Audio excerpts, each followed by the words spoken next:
everybody. Welcome to the Tuesday Night Chiropractic Conference. It is DE week. If you don't know, DE is Thursday through Sunday this week in beautiful Atlanta, Georgia, and it's going to be a great one. So if you're tuning in and haven't signed up, still got time, get a hold of Kat. We'll get you in there, and it's going to be an awesome seminar at the Marriott Perimeter Center. Again, if you've been going to DE before, remind yourself this is a different place. It's the Marriott Perimeter Center, and there is a station right across the street from the MARTA. So again, if you haven't signed up or you're on the fence, still got time, jump in there and come join us this week, Thursday through Sunday. In October, we have the 60th anniversary and the 60th gala. So make sure you sign up when you come down this time. Make sure you sign up for the next one. And I've talked to a lot of people and say, well, I can't come to this one. I'm definitely coming to the October one. So I think these next two are going to be awesome. So with no further ado, our guest speaker tonight is from New York City. And, Gregg Rubinstein's our speaker. And I've known Gregg for well over 10 years, and he's just one of those cool dudes that sits behind the scenes. And the past few years, he's not sitting behind the scenes anymore. He has stepped up. He's become the president of the New York Chiropractic Council. Recently, he stepped in as the New York State RA Assembly rep for the ICA. He just keeps saying yes. I see him speaking and sharing things all around the country now. So proud of him, so proud of what he's become and who he is. We're just talking about his hobbies. He's got too many to mention. He's just a great, well-rounded dude, and he's just a server. Been in practice 33 years, went to NYCC, and just a great guy. And again, you go into DE and you watch out. You just give love and serve. You give love and serve. You ask to do something. You just steps up, says yes. And now he's one of the biggest leaders in the biggest state of the United States, and he's just rocking it. So for no further ado, let's give it up for Gregg. Love you, man. Take over.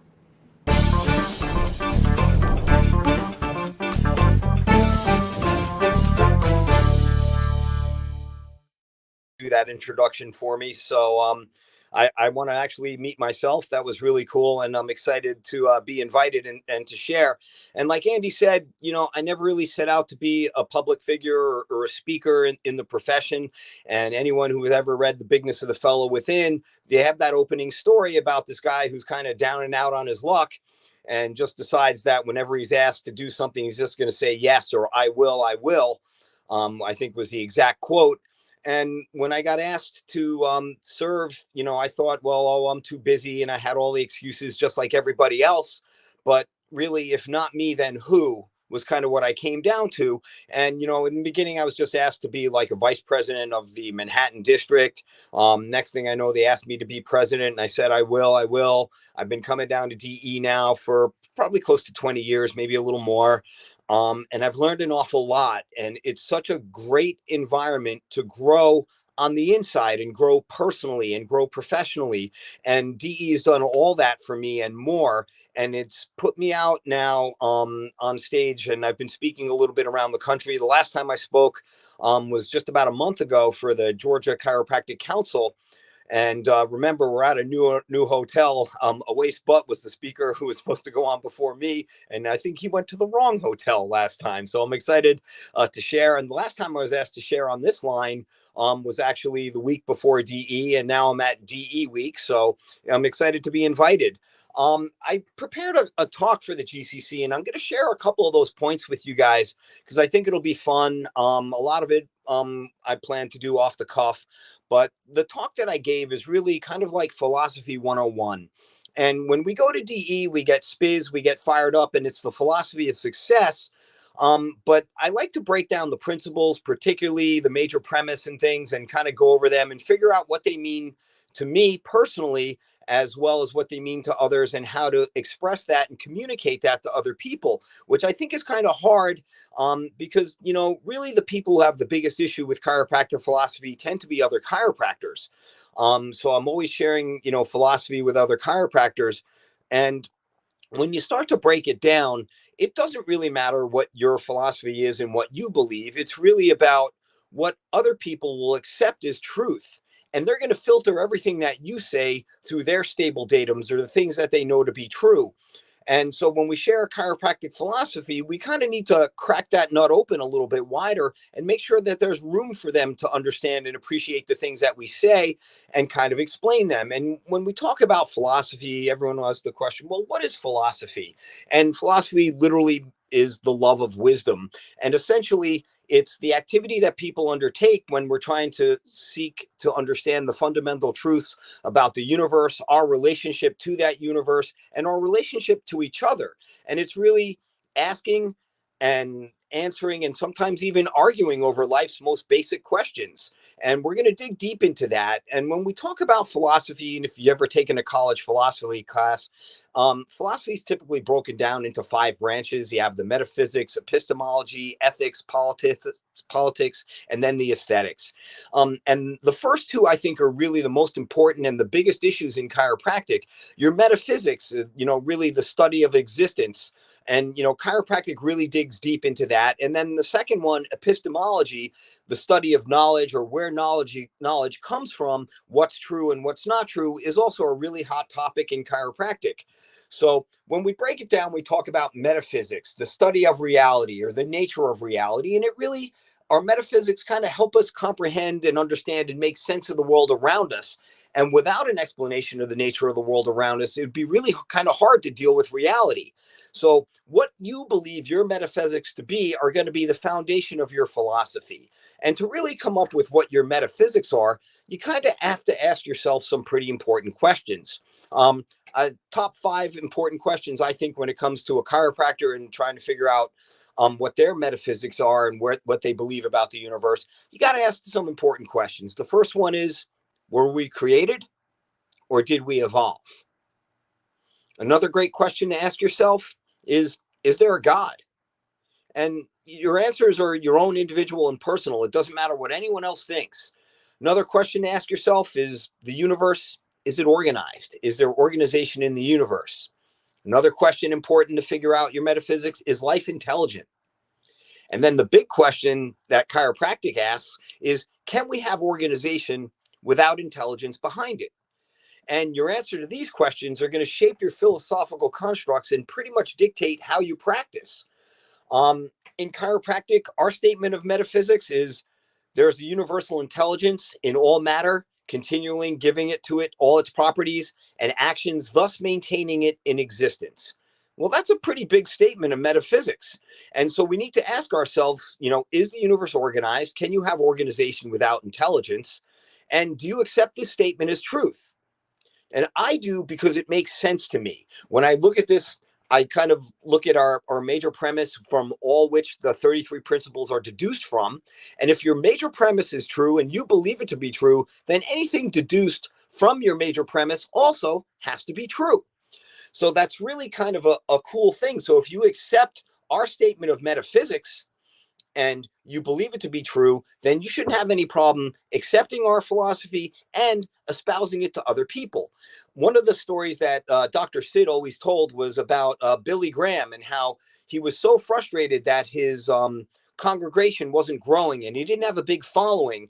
And he realized later in life when he stated that, it wasn't until I accepted the scriptures in 100% in full faith that his congregation and mission started to grow.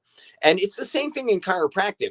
When I was just kind of muddling around in the beginning and, just experimenting and, talking a little bit philosophy here and there, my practice really wasn't that big. But when I moved away from that pain-based model and really accepted it and started to understand and study all of our philosophy, that's really when I started to grow and become way more successful, because our philosophy has a very narrow scope, but such a broad application in all the areas of health. So it's really kind of exciting and interesting there. The other branch of philosophy that we got to talk about is epistemology. And that's, the study of acquiring knowledge. It answers the question, well, how do we know? Or where does truth come from? And where does knowledge come from? And it's truly the explanation of how we think, and it's required to determine the true from false in our own minds. So how do we know about reality? Is it because our parents told us what it was? Because it was taught to us in school? Is it from our teachers? Is it only from double blind studies? Is it from research papers? Is it from the textbooks we read? Is it from the internet? Is it from Facebook? How do we know what is truth? Is it because BJ said so? And, really, when you think about it, does truth really come from our senses and observation?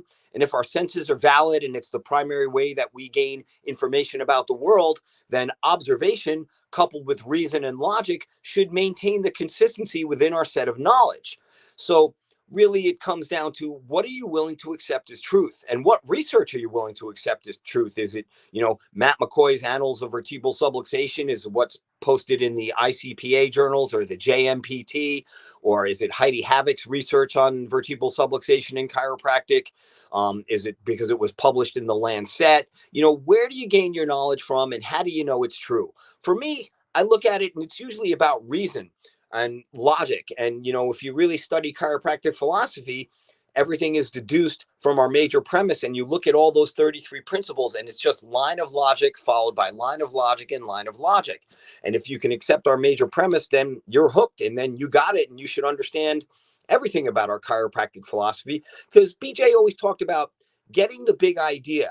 Don't study the minutia or memorize the minutia. Get the big idea, and then everything else should fall in place. Study the principles, because a principle is going to be true no matter what. When Archimedes jumped into his bathtub and he saw the water level rise, he was observing a principle. So if we take our little rowboats and go out into the middle of the Atlantic Ocean and we throw our dime over into the ocean, does the water level rise? Well, absolutely. If it's a principle, it has to be true.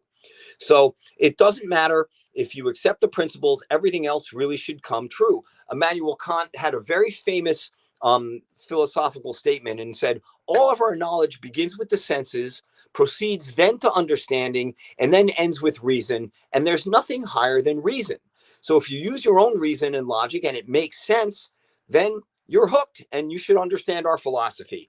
So when we look at it, today everyone's focused on the scientific methods. We have to weigh and measure and quantify everything.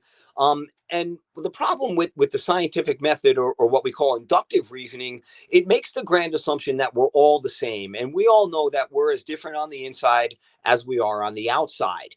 And it's really important to understand that, because that's why we can give 99 people a shot of penicillin, and then we go to give it to patient 100 and they go to anaphylactic shock and they die. We're not all the same. What medicine has done is they've taken all these quote unquote averages and slowly kind of convinces that these are normals and everyone needs to be normals. And if your blood pressure is outside that range, we need to give you medication to make it normal.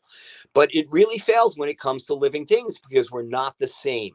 So when we look at that and we make those mistakes in the scientific method, it's not going to apply to chiropractic, because chiropractic uses deductive reasoning, which is really important to understand. So when we look at our major premise, again, there's a universal intelligence in all matter and continually gives it to it all its properties and actions, and maintaining it existing. So really what we're saying here is that the universe is organized, and if it were not organized, it wouldn't exist. So based on your metaphysics, what you know about the universe, and your epistemology, what you believe to be true, do you accept it? Now, remember, our major premise isn't meant to be scientific, it's meant to be truth. And it makes sense to me, going back to Kant's quote, using reason and logic. So it's kind of important for us to kind of really get behind that. Now, when I kind of share our major premise with lay people, I kind of discuss how the universe is organized, and I just kind of show them in a visual way and in an, I don't know, a descriptive way of how the universe is organized. Now, we all agree that when we look at the universe, it's made up of matter, and anything that occupies space, has weight, and has a physical presence is what we call matter.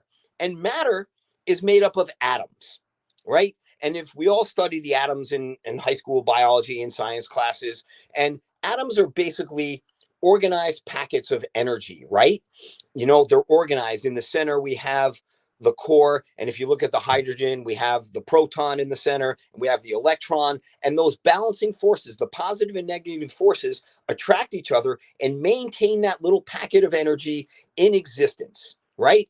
And it's interesting because it exists as a material substance because it's organized in that matter. Now, in that manner, rather. And then if we add one electron or one proton or one neutron, it actually changes the physical aspects of that atom. It's going to behave different and act differently. And by just changing the atomic structure, that's the difference between lead and glass. So it's really interesting how everything is organized in that way. And then, Enrico Fermi came along and kind of said, hey guys, matter and energy are really one and the same. And he was kind of ostracized. Everyone thought he was crazy. And then a little bit later, along came Albert Einstein and said, not only was Enrico Fermi right that energy and matter are the same, I can give you the actual equation to prove it. The most famous equation in the world, E equals mc squared. E is energy, M is matter. They're equal to each other, and they're squared by the speed of light, which I don't really understand how that happens, or how maybe I'm not as smart as those guys. But it's really interesting that here are guys saying that, everything is made up of atoms, and atoms make up matter. Matter makes up all the substance of life. And then we look at the substance of life, and then matter makes up cells, and then cells are organized in a way that they come together, and then like cells form, and they form tissues, and then the tissues actually form organs, and they call them organs because they're organized, right? And then the organs are organized into organ systems, which are then part of the human body, and then everything organizes to the whole body, and that organization and that level maintains our body in existence. And that innate intelligence is what's responsible to do that. And I always ask people, can you think of an example of organization without intelligence behind it?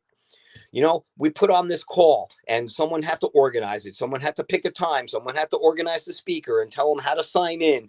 And everyone, organized at the same time. And we put this together, and it wouldn't have happened, because either the universe or this call is random or it's organized. And when I see it, it's organized, and it's either organized or it's not. It's either random or it's intelligence. It's one or the other. And when I look at the universe and I look at the body, there's no way I look at it and see that. Whoa, dropped you guys. Could be random.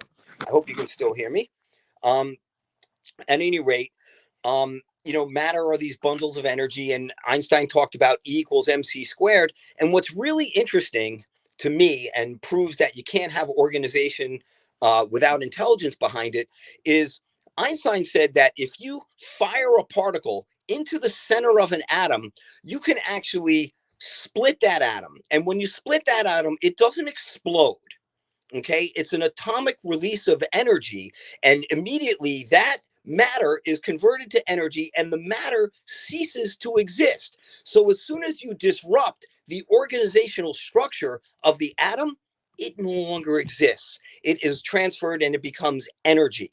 And that's how they're equal to each other. So as soon as you destroy the organizational force, it ceases to exist.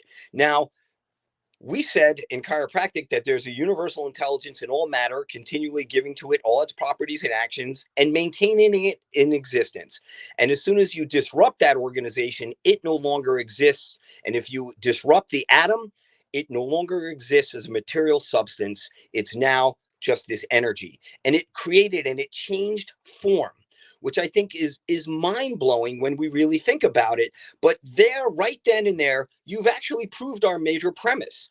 And what's interesting is, D.D. Palmer, the obscure fish peddler from Canada, came up and made this statement that the universe is organized and you can't have organization without intelligence behind it. And he was labeled a quack. But Einstein and Enrico Fermi both got Nobel Prizes for their efforts, saying almost the exact same thing. How interesting is that when we really think about it? You guys all took anatomy and gross anatomy, and we dissected the bodies. And I remember one day, being this plebe student, and we took out almost all the intestines. And I remember just peering in and looking into the cavity of the body and seeing how organized it was and how everything fit in the exact place, and the diaphragm was weaved in there. There wasn't room for anything else, but everything fit perfectly. And I knew right then and there when I looked in there that was intelligence at work, and that was organized. It wasn't random or anything like that. And it's just so cool that that's what our philosophy really says and speaks to us. So when people talk about our philosophy and they say that it's not scientific, remember, it's not meant to be scientific, it's meant to be truth. And when we look at our major premise, if anyone doubts it or doesn't understand it, I always go back to that atomic structure because I feel it's like about the best way to really explain it.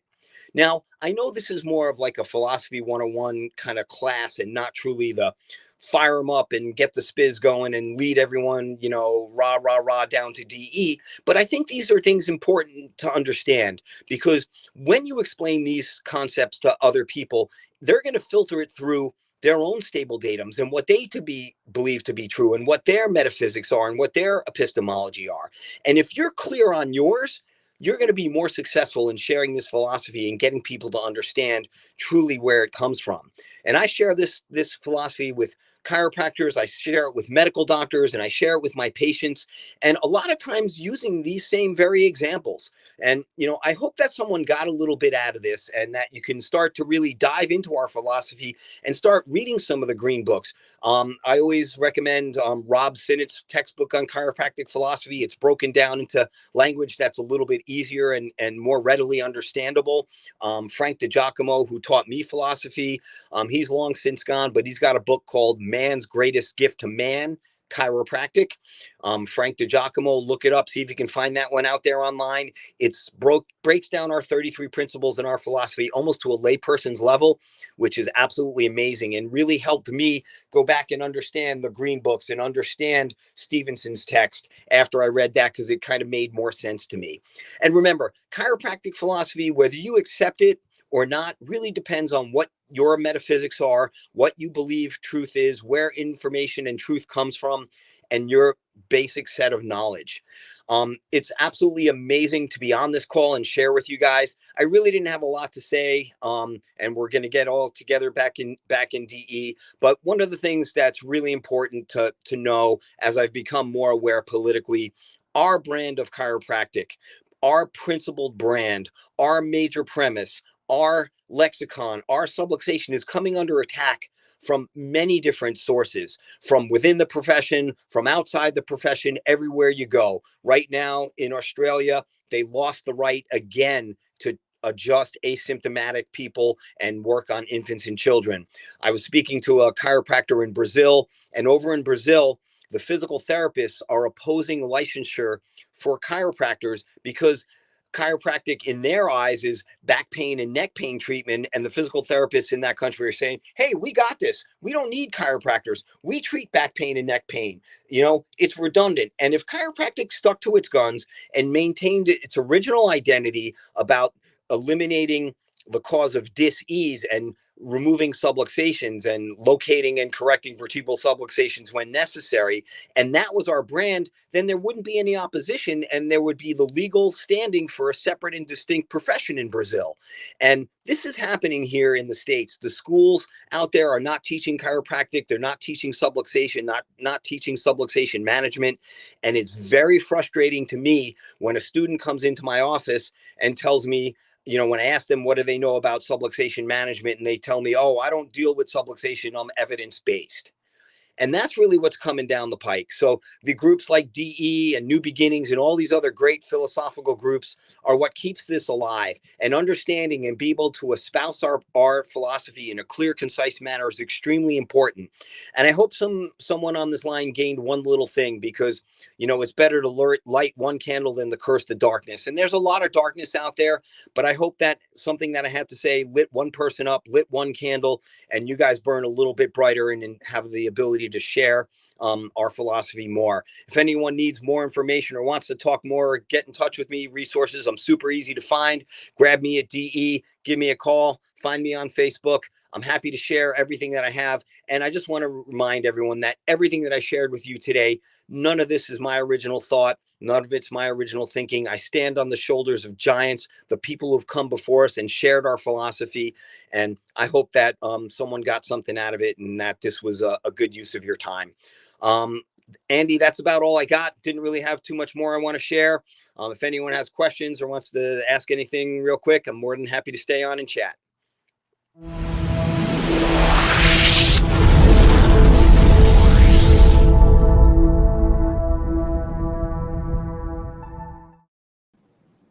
So I tell you what I got from it. Our philosophy is truth. The major premise: get the big idea, all else follows, right? And you basically, how's that, how you plug that in your practice. And what you said is, once you became solid on the philosophy, your practice grew and it became easier to grow the practice, right? I mean, it's so simple.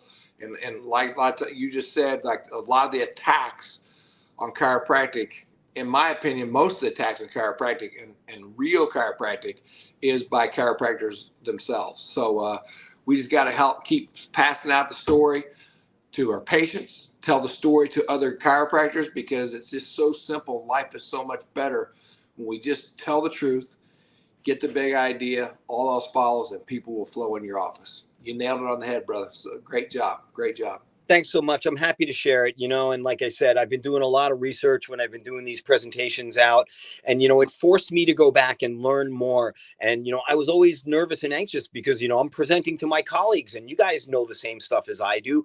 And so, I'm not any smarter than anyone else, but I went back and I studied and I learned. And every time I go back and do the presentation, I gain more and I get stronger in my philosophy and principles.